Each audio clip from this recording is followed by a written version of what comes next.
हाँ, क्या समस्या क्या है आपके यहाँ पे? इधर बहुत गटर लाइन उभरती है, हमारे छोटे छोटे छोकरे रमते हैं।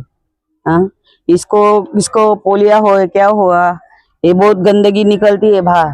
तो हमारी इतनी रिक्वेस्ट है, तो ये गंदगी जल्दी साफ कर दो हमारे गटर लाइन।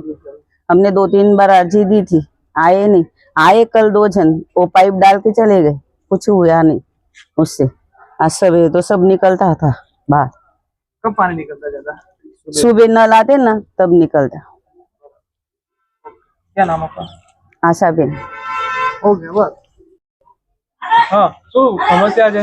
અમારા ગટર લાઈન ની સમસ્યા છે। આજે 2-3 મહિનાથી દર વખત અમે નગરપાલિકામાં અરજી આવીએ છીએ, કોઈ આવતું નથી। કાલે પરમદાડે બી અરજી આવેલી હતી, 2 દિન પહેલા બી અરજી આવેલી હતી।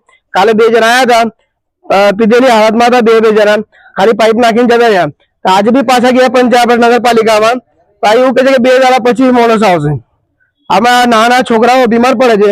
તમે જોઈ શકો છો કે કેટલી ગંદી હાલત છે શિવાજીનગરની।